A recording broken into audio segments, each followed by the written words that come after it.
তো ভিডিও শুরুতে জানাবো প্রত্যেককে স্বাধীনতা দিবসের অনেক অনেক শুভেচ্ছা। আজকের দিনটা আশা করা যায় প্রত্যেকের খুব ভালো কেটেছে। নিজেদের মতো করে আমরা এই দিনটাকে উদযাপন করি। আমরা এই দিনটাতে উৎসবেই মেতে উঠি বলা চলে, কারণ অনেক রক্ত, অনেক ঘাম, অনেক কষ্টের বিনিময়ে আমরা 190 বছরের পরাধীনতা শৃঙ্খল কাটিয়ে এই দিনটাতে আমরা মুক্ত হয়েছিলাম, আমরা স্বাধীন হয়েছিলাম। তো এই দিনটা যে যার নিজের মতো করে পালন করবে, সেই স্বাধীনতাটুকুই আমাদের পূর্বপুরুষরাই বলা চলে আমাদের হাতে সঁপে দিয়ে গেছেন। যাই হোক, আজকের এই ভিডিওতে আমরা ডেফিনেটলি কথা বলবো সেই বিষয়টা নিয়ে, যেটা এতদিন ধরে আমাদের কাছে মাচ অ্যাওয়েটেড একটা ম্যাটার ছিল, যে এএফসি চ্যাম্পিয়ন্স লিগ 2, সেখানে আমাদের দেশ থেকে দুটো ক্লাবের পার্টিসিপেশন, এবং সেই দুটো ক্লাব কোন কোন গ্রুপে রয়েছে। এবং কালকের ভিডিওতেই বলেছিলাম যে ইটস আ ড্রিম যে আমরা কোথাও দ্য গোট ক্রিশ্চিয়ানো রোনাল্ডোকে ইন্ডিয়ার মাটিতে খেলতে দেখতে পারবো কিনা, তার সুযোগটা আমাদের কোনো ক্লাবের কাছে আসবে কিনা, সেটারও কিন্তু দেখার বিষয় হবে। সেটাও কিন্তু হয়েছে। এবার দেখো, অনেকের প্রশ্ন রয়েছে, অনেকের অলরেডি বিভিন্ন রকমের রিউমার নিয়ে চিন্তাভাবনা শুরু হয়েছে যে রোনাল্ডোর কন্ট্রাক্ট একটা ব্যাপার রয়েছে, বা রোনাল্ডো হয়তো এত ছোট টিম বা খুব একটা ইম্পর্টেন্ট নেই এই ম্যাচটা খেলার মতো, সেই কারণে হয়তো ইন্ডিয়াতে নাও আসতে পারে। এরকম বহু ধরনের কথাবার্তা শুরু হয়েছে। But at the end of the day এটা মাথায় রাখা দরকার যে ইউরোপিয়ান বিগ জায়ান্ট ক্লাব তারা কিন্তু ইন্ডিয়ান মার্কেটকে অলওয়েজ ধরার চেষ্টা করে। তো সেখানে দাঁড়িয়ে সৌদি আরব তারাও কিন্তু চাইবে ইন্ডিয়ান মার্কেটকে ধরার। তো সেখানে দাঁড়িয়ে রোনাল্ডো আসলেও আসতে পারে। তার যেহেতু অলরেডি আসার মতো পরিস্থিতি রয়েছে, তো কেন আসবে না? আমরা এক্সপেকটেশন রাখতেই পারি, আমরা আশাতে বুক বাঁধতেই পারি যে এই প্রথমবার মেরিটের ভিত্তিতে এমন একটা সুযোগ একটা ক্লাব তৈরি করতে পেরেছে। দুটো ক্লাবের কাছেই সুযোগ ছিল, দুটো ক্লাবের কাছেই সেম অপশন ছিল। এফসি গোয়া শুধুমাত্র লাক বা ড্রয়ের মাধ্যমে সেই সুযোগটাকে একদম হাতে গরম পেয়ে গেছে। কিন্তু মেরিটের ভিত্তিতেই বলা চলে যে একটা ক্লাব প্রথমবার সুযোগ পেয়েছে এত বড় বড় প্লেয়ারদের বিরুদ্ধে খেলার। হ্যাঁ, এর আগে মুম্বাই সিটি এফসিও হয়েছে, বাট স্টিল সেই টিমের প্লেয়ারদের তুলনায় আমি বলবো যে এই টিমের প্লেয়ারদের যে ওজন সেটা অনেক বেটার। এবং অবশ্যই এই টিমে দ্য গোট ক্রিশ্চিয়ানো রোনাল্ডো রয়েছে। তো মেরিটের ভিত্তিতে ক্লাব তো আমাদের সুযোগ তৈরি করে ফেলেছে।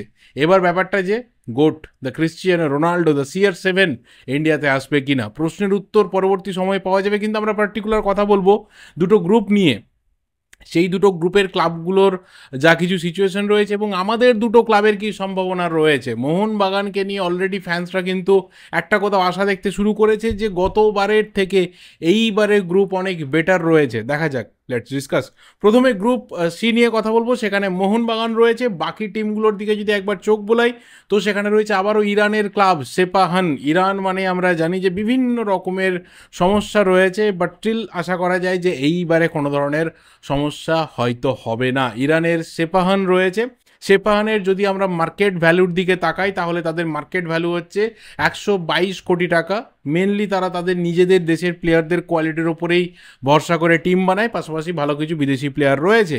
যদি পাস্ট কিছু ওদের রেকর্ড বলি, তাহলে অবশ্যই 2007-এ ওরা এএফসি চ্যাম্পিয়ন্স লিগের রানার্স আপ হয়েছিল। তো বুঝতে পারছো ওদের স্ট্যান্ডার্ডটা কোন লেভেল। আজ থেকে 18 বছর আগে ওরা এফসি চ্যাম্পিয়ন্স লিগের রানার্স আপ হয়েছিল। এবং তার পাশাপাশি ওরা 2007-এ ফিফা ক্লাব ওয়ার্ল্ড কাপে পার্টিসিপেট করেছিল। সো সিরিয়াসলি ওদের স্ট্যান্ডার্ডটা অনেক হাই, টিমের কোয়ালিটি অনেক বেটার।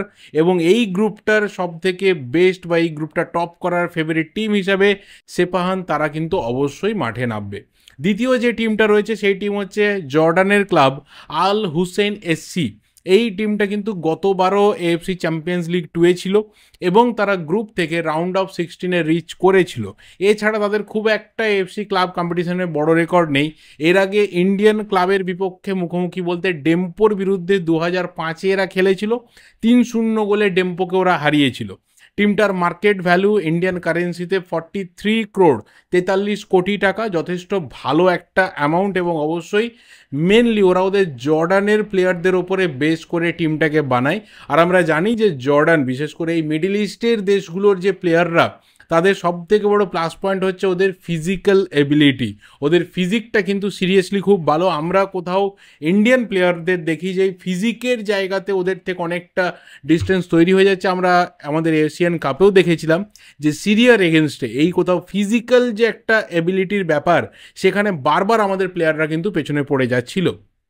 পাশাপাশি ওদের স্পিড বলো, স্কিল বলো, এরিয়াল বলে দক্ষতা বলো, এবং অবশ্যই স্ট্রাইকিং যে ফোর্স বলো, সবটাই কিন্তু অলওয়েজ বেটার থাকে। এবং দ্বিতীয় স্ট্রংগেস্ট টিম এই গ্রুপটাতে কিন্তু জর্ডানের এই ক্লাবটা রয়েছে। বাট কোথাও মোহনবাগান যদি নিজেদের স্ট্র্যাটেজি ওয়াইজ খুব ভালোভাবে এই টিমটার এগেনস্টে মাঠে নামতে পারে এবং যদি কোথাও কনফিডেন্সের লেভেলটা আপ থাকে, তাহলে কিন্তু অন্ততপক্ষে ঘরের মাঠে, আমি অ্যাওয়ে মাঠের কথা বলছি না, বাট ঘরের মাঠে যুবভারতীতে এই জর্ডানের ক্লাব আল হুসেন এসসির বিরুদ্ধে কিন্তু মোহনবাগান একটা কড়া চ্যালেঞ্জ ছুঁড়ে দিতে পারে এবং সেই ম্যাচটা জেতার মতো একটা সিচুয়েশনও মোহনবাগান তৈরি করতে পারে। আমি অ্যাটলিস্ট এই টিমটার এগেনস্টে দুটো ম্যাচের মধ্যে ঘরের মাঠে 3 পয়েন্ট মোহনবাগানের থেকে এক্সপেক্ট করছি। থার্ড টিম অবশ্যই মোহনবাগানকে নিয়ে আমাদের আলাদা করে কিছু বলার নেই। বর্তমানে টিমটার মার্কেট ভ্যালু 57 কোটি টাকার কাছাকাছি, আরও একটু অ্যাড হবে কারণ আরও একজন বিদেশি প্লেয়ার রয়েছে, হয়তো এএফসি কম্পিটিশনের কথা ভেবে আরও একজন বিদেশি প্লেয়ার অ্যাড হতে পারে, তো মার্কেট ভ্যালুটা বাড়বে, বা বাকি টিমগুলোরও কম বেশি হতে পারে। আমি জাস্ট এই মুহূর্তে মানে আজকের ডেট অনুযায়ী বলছি। আর মোহনবাগানের যদি এএফসি ক্লাব কম্পিটিশনে যদি আমরা রেকর্ড দেখি, তাহলে সেই অর্থে ফাইনালে রিচ করা বা সেমিফাইনালে রিচ করা সেরকম কোনো রেকর্ড নেই। বাট স্টিল মোহনবাগান জনতা তার অপেক্ষা রয়েছে যে ঠিক কত দিনে মোহনবাগান একটা কোথাও ভালো ফিট অ্যাচিভ করতে পারবে এএফসি ক্লাব কম্পিটিশন লেভেলে। এবং এই গ্রুপটার 4 নম্বর টিম, বা বলা চলে যে 4টে টিমের মধ্যে সবথেকে দুর্বল প্রতিপক্ষ সেটা হচ্ছে তুর্কমেনিস্তানের আহাল এফকে। বাট একটা কথা মাথায় রাখা দরকার, এদের খুব একটা ডিটেলস কিছু নেই। যদি আমি ট্রান্সফার মার্কেটের ডিটেলস বলি, তাহলে 3 কোটি টাকা মার্কেট ভ্যালু দেখাচ্ছে, সেটা তো হতে পারে না, সেই কারণে সেটা নিয়ে কিছু বলছি না।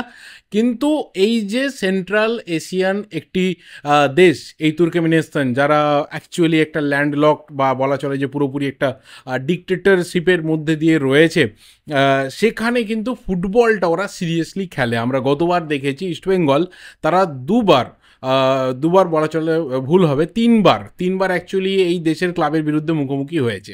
একবার তোমার এএফসি চ্যাম্পিয়ন্স লিগ 2 এর কোয়ালিফিকেশনস রাউন্ডে, সেখানে আলটি নাসিরের বিরুদ্ধে ইস্টবেঙ্গল খেলেছিল। আবার তারপর এএফসি এই চ্যালেঞ্জ লিগের নকআউটসে ইস্টবেঙ্গল চ্যালেঞ্জ লিগের চ্যাম্পিয়ন অর্থাৎ এফকে আরকাদাক, তাদের বিরুদ্ধে দুবার খেলেছিল। এবং সেইভাবে যে খুব একটা কায়দা কিছু করতে পারা বা ভালোভাবে জয় খুঁজে নেওয়া, সেটা কিন্তু ইস্টবেঙ্গল পারেনি।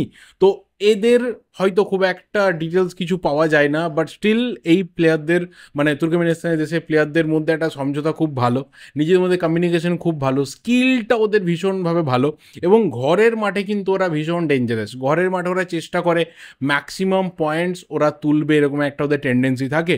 বাট স্টিল আমার যতটুকু অন্তত পক্ষে আহাল এফকের আমি খেলা দেখলাম বা ওদের আমি ডেটাবেস দেখলাম, হিস্ট্রি দেখলাম, সেখানে দেখলাম যে অন্তত মোহনবাগান যদি নিজেদের ছন্দে থাকতে পারে, মোহনবাগান যদি নিজেদের প্রপার স্ট্র্যাটেজিকে মাঠের মধ্যে রিফ্লেক্ট করতে পারে, হোসে মলিনার যে এক্সপিরিয়েন্স রয়েছে কন্টিনেন্টাল ফুটবলে এবং অবশ্যই তার টোটাল কোচিং কেরিয়ারের টোটাল যে ব্যাপারটা তার মধ্যে রয়েছে, সেটা যদি টিমের মধ্যে প্রপার ওয়েতে ইনজেক্ট হয় এবং প্লেয়াররা যদি সেটাকে নিতে পারে, আই হোপ কি মোহনবাগান আহাল এফকে হারালেও হারিয়ে দিতে পারে, দুটো লেগেই হারিয়ে দিতে পারে, এবং কোথাও মোহনবাগান সেই টার্গেটটা রাখবে। অ্যান্ড ডেফিনেটলি এই গ্রুপটা মোহনবাগান সেকেন্ড করার চেষ্টা করবে এবং মোহনবাগান প্রথম ভারতীয় ক্লাব হিসাবে কিন্তু এফসি চ্যাম্পিয়ন্স লিগ 2 এর নকআউটসে যাওয়ার একটা রাস্তা এই গ্রুপ থেকে খুঁজবে। কারণ অন্ততপক্ষে গতবারের থেকে তুলনামূলক ইজি গ্রুপ মোহনবাগান পেয়েছে, বাট স্টিল এতটাও ইজি না। কারণ যেটা সব থেকে বড় ফারাক তৈরি করে দেবে সেটা হচ্ছে ডোমেস্টিক প্লেয়ারদের পারফরমেন্স। দেখো, মোহনবাগানে বিদেশি প্লেয়ারদের পারফরমেন্স নিয়ে আলাদা করে কিছু বলার নেই, তাদের এক্সপিরিয়েন্স বলো, তাদের বিভিন্ন লিগে, তাদের বিভিন্ন কন্টিনেন্টাল ফুটবলে খেলার অভিজ্ঞতা বলো, সেটা নিয়ে কিছু বলার নেই। কিন্তু যে ফারাকটা বারবার করে ফুটে ওঠে যে কোনো ইন্ডিয়ান ক্লাবের সাথে এই মিডল ইস্টের ক্লাবগুলো বা সেন্ট্রাল এশিয়ান জোনের ক্লাবগুলো, সেটা হচ্ছে ডোমেস্টিক প্লেয়ারদের যে কোয়ালিটি, সেটা অ্যাকচুয়ালি পার্থক্য গড়ে দেয়। এখানে যদি কোথাও ডোমেস্টিক প্লেয়াররা নিজেদের লেভেলকে ক্রস করে গিয়ে আরও বেটার ফুটবল গিফট করতে পারে দর্শকদের, আমার কোথাও পার্সোনালি মনে হয় যে এই গ্রুপটা মোহনবাগান চেষ্টা করলে অন্ততপক্ষে ঘরের মাঠের পারফরমেন্সের দম দিয়ে কিন্তু সেকেন্ড হয়ে নকআউটসে পৌঁছতে পারে। সব থেকে যেটা বড় বাধা সেটা হচ্ছে জর্ডানের আল হুসেন এসসি। সেপাহানকে নিয়ে আমি আলাদা করে কিছু কথা বলছি না, কারণ এই ম্যাচে যা রেজাল্ট হবে সেটা মেনে নিতে হবে। মিরাকেল যদি কিছু হয়ে যায় তাহলে সিরিয়াসলি বলছি রাস্তায় পাগলের মতো বেরিয়ে নাচ করতে পারো, বাট বাকি যা রেজাল্ট হবে সেটা মেনে নিতে হবে, কারণ ওদের স্ট্যান্ডার্ডটা সিরিয়াসলি খুব হাই। এমনি ইরান ফুটবলের স্ট্যান্ডার্ডটা high, they are one of the best in Asia, হ্যাঁ, কান্ট্রি ওয়াইজ। তো সেই টিমের যারা ডোমেস্টিক প্লেয়াররা রয়েছে তাদের মার্কেট ভ্যালুর দিকে একবার তাকালে দেখা যাবে 10 কোটি 12 কোটি 8 কোটি এইসব মার্কেট ভ্যালু রয়েছে ওদের ডোমেস্টিক অনেক প্লেয়ারদের। তার পাশাপাশি ভালো ভালো বিদেশি প্লেয়ার তো রয়েছে, আমি বাদ দিচ্ছি তাদের কথা, যারা অলরেডি ক্লাব ওয়ার্ল্ড কাপ খেলেছে, যারা চ্যাম্পিয়ন্স লিগের রানার্স আপ হয়েছে তাদের কথা বাদ দিচ্ছি। বাকি দুটো টিম থেকে কিন্তু ম্যাক্সিমাম পয়েন্টস মোহনবাগানকে কালেক্ট করতে হবে। লেটস সি, দেখা যাক কী হয়। এরপর অবশ্যই গ্রুপ ডি, যে গ্রুপ ডির দিকে নজর গোটা এশিয়ান ফুটবলের রয়েছে, বিকজ সেই গ্রুপে রয়েছে আল নাসর, সেই গ্রুপে রয়েছে the GOAT Cristiano Ronaldo, Joao Felix, Sadio Mane, Inigo Martinez, Aymeric Laporte, প্রচুর প্লেয়ার, এবং অবশ্যই লেটেস্ট রিক্রুটমেন্ট অবশ্যই বলতে হবে কিংসলে কোমানের কথা, মার্সেলো ব্রোজোভিচ রয়েছে। There are lots of star players যারা ইউরোপিয়ান ফুটবল কাঁপিয়েছে, যারা ওয়ার্ল্ড ফুটবল কাঁপিয়েছে, সেই প্লেয়াররা এই টিমে রয়েছে এবং তাদের মার্কেট ভ্যালু বললে আমার মনে হয় যে সিরিয়াসলি আলাদা করে কিছু বলা থাকবে না। 1159 ক্রোড়, 1159 কোটি টাকা, 1159 কোটি টাকা ওদের মার্কেট ভ্যালু গোটা টিমটার। এবং আমরা জানি কি লেভেলের ফুটবলার তাদের রয়েছে এবং ওরা কোন লেভেলের পারফরমেন্সটা তুলে ধরবে। দ্বিতীয় যে টিমটা রয়েছে সেটা হচ্ছে আল জাওরা এসসি, এটা ইরাকের একটা ক্লাব, তাদের মার্কেট ভ্যালু 60 কোটি টাকা। ইরাক মানে আমরা জানি যে তারা কোথাও কিন্তু জাস্ট ঘুমন্ত ফুটবলটা খেলে, এমন এমন কিছু কাণ্ড কারখানা করে ফেলে যেটা আনএক্সপেক্টেড।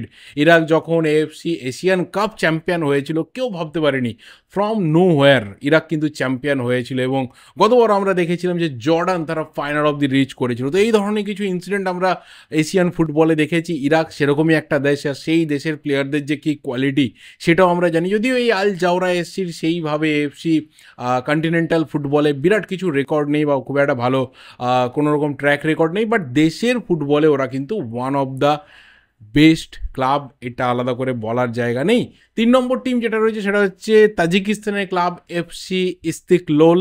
তারা দুবারের এএফসি কাপের রানার্স আপ, 2015 এবং 2017 দুবার তারা এএফসি কাপের ফাইনালে পৌঁছেছে, দুবারই তারা হেরেছে। এবং এর বাইরে এএফসি ক্লাব কম্পিটিশনে প্রচুর ম্যাচ, প্রচুর অভিজ্ঞতা, অনেক ভালো ভালো অ্যাচিভমেন্ট, কোয়ার্টার ফাইনাল, সেমিফাইনাল লেগে থাকতো ওদের পারফরমেন্সে, বাট সেইভাবে চ্যাম্পিয়ন্স লাক কিন্তু ওদের ক্ষেত্রে খুব একটা ছিল না। এই টিমটার মার্কেট ভ্যালু 36 কোটি টাকার মতো, টিমটার কোয়ালিটি সিরিয়াসলি খুব ভালো। তাজিকিস্তানের যারা লোকাল প্লেয়ার্স রয়েছে তারাই এই টিমটার মেন বেস, কিছু উজবেকিস্তান থেকে প্লেয়ার রয়েছে। সিরিয়াসলি টিমটা খুব ভালো। এবং তার পাশাপাশি রয়েছে এফসি গোয়া, তাদেরকে নিয়ে আমাদের আলাদা করে কিছু বলার নেই। টিমটা এইবারে অনেক ব্যালেন্সড, অনেক বেটার। তবে হ্যাঁ, কিছু প্লেয়ারের অভাব তো ডেফিনেটলি আমরা অনুভব করব। সেটা এক নম্বর হচ্ছে যে তোমার কার্ল ম্যাথিউ, তাকে কোথাও মাঝ মাঠে এফসি গোয়া তো ডেফিনেটলি মিস করবে, বিশেষ করে এই ধরনের মঞ্চে। ডেভিড টিমোর প্লেয়ারটা ভালো এসেছে, ডিফেন্সে বেটার রিইনফোর্সমেন্ট হয়েছে, সন্দেশ ঝিঙ্গানের উপর একটা বিরাট বড় ফোকাস থাকবে। কিন্তু এফসি গোয়ার যেটা সব থেকে বড় ল্যাকিং অন্ততপক্ষে এই ধরনের মঞ্চে আমার পার্সোনালি মনে হয় সেটা হচ্ছে তাদের গোলকিপার। ঋত্বিক তিওয়ারি ডোমেস্টিকে খুব ভালো, কিন্তু এই ধরনের মঞ্চে আরও বেটার, আরও এক্সপিরিয়েন্সড, আরও বেটার ফিজিক, আরও বেটার হাইটের একজন গোলকিপার থাকলে এফসি গোয়া একটা অ্যাডভান্টেজ পেতে পারতো। কিন্তু এই গ্রুপটার দিকে যদি তাকায় তাহলে আল নাসর দে আর দ্য ফেভারিটস, তারাই হয়তো টপ করবে। আল জাওরা, এফসি ইস্তিকলোল তারা খুবই টাফ অপোনেন্ট। আল জাওরা হয়তো সেকেন্ড হওয়ার একটা রাস্তা খুঁজবে, এফসি গোয়ার জন্য খুবই টাফ। কিন্তু এই গ্রুপটাতে আমরা জানি যে চান্স রয়েছে রোনাল্ডোকে ইন্ডিয়াতে দেখতে পাওয়ার। আর যদি সেটা নাও হয় তাহলেও বলবো যে আরও অনেক স্টার প্লেয়ার রয়েছে, তারাও কিন্তু ইন্ডিয়াতে আসতে পারে। কিন্তু আমরা সৌদি আরবে এফসি গোয়ার বিরুদ্ধে আল নাসরকে খেলতে তো দেখবো, সেখানে আমরা রোনাল্ডোকে খেলতে দেবো। রোনাল্ডোকে একটা আমরা আমাদের দেশের বিরুদ্ধে, দেশের ক্লাবের বিরুদ্ধে খেলতে দেখবো, এটাও আমাদের কাছে একটা বিরাট বড় পাওনা। এবং সেই ক্লাবটা মেরিটের ভিত্তিতে সেখানে যাচ্ছে, কোনো রকমভাবে ব্যাকডোর দিয়ে কোনো ম্যাচ হচ্ছে না বা কোনো ফ্রেন্ডলি ম্যাচ হচ্ছে না, কোনো টাকা পয়সার লেনদেন থাকছে না, বরং এখানে এফসি গোয়ার টাকা রোজগার করবে সেই ম্যাচটা খেলার পরে। তোমাদের এখানে কীরকম এক্সাইটমেন্ট রয়েছে, তোমরা কি ফিল করছো অবশ্যই কমেন্ট করে জানাও। এর থেকে বেশি আমার আর এই মুহূর্তে দাঁড়িয়ে অ্যানালিসিস করার মতো কিছু নেই। পরে আস্তে আস্তে যখন শিডিউল বেরিয়ে আসবে বা টিমগুলোর ডিটেলস স্কোয়াড তৈরি হয়ে যাবে তখন আরও ডিটেলসে কথা বলা যাবে। এই ভিডিওটা এই অবধি, ভালো লাগলে লাইক করো, শেয়ার করো, দেখা হবে পরের ভিডিওতে। Till then subscribe the channel. Thank you and good bye.